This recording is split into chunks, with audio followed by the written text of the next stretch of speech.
This video will talk to you about the analytical reports genre from Chapter 10 in Technical Communication today. So first of all, what is the purpose of the analytical report genre? Why do people need them, and why should we learn how to create them? Analytical reports are some of the most common large documents produced in the technical workplace, according to our textbook. These kinds of reports formally respond to a research question, and they often present research methodology, results, a discussion of those results, and then make recommendations for how the audience can take the best course of action. There are many types of analytical reports that can all make recommendations, but they do so in slightly different ways. Research reports present the findings of a study in order to show how past events have developed into current situations. Empirical research reports define a research question and hypothesis of a scientific project.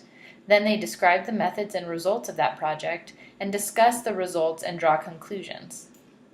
Completion reports tell management or clients about how a project went once it is completed. Recommendation reports make suggestions about the best course of action to take in order to solve or improve a problem.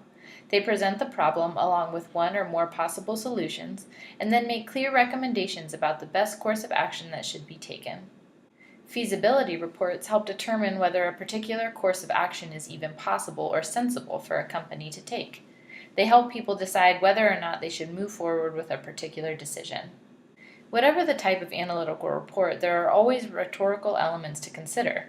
Here are listed some basic features that align with this genre. This list can be found on page 271 in your textbook. For your project, you will be composing a recommendation report, and you will need to consider the rhetorical elements of purpose and audience. Understanding all of the rhetorical elements that will influence your composing process, like genre, purpose, audience, and medium, will help you make choices to create an effective document. Other things to consider while composing your briefing include the style you will use, which should be plain and yet persuasive, and can also be subjective so long as you can support your points with well-researched evidence. You will need to conduct, use, and cite research in the creation of your recommendation report. Your sources should be credible so that you can be a credible source to your audience. Finally, the research you find should help to further develop and enhance your ideas. Don't just look for sources that will prove a point you already have in mind. Try to let the research process tell you what the point is.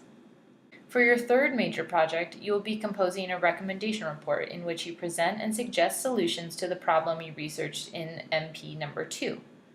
You already have your genre and purpose. Now you will need to decide who your audience is based on the issue you explain and which multimodal option to choose from the list on the project's assignment sheet.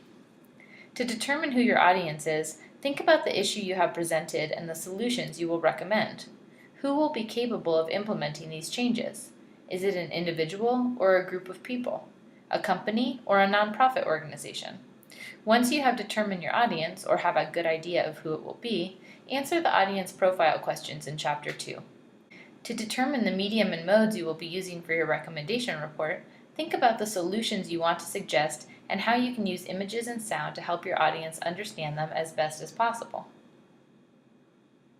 If you have questions about this genre or the assignment, please reread Chapter 10, post questions to the Writer's Lounge, or set up an appointment to come talk with me.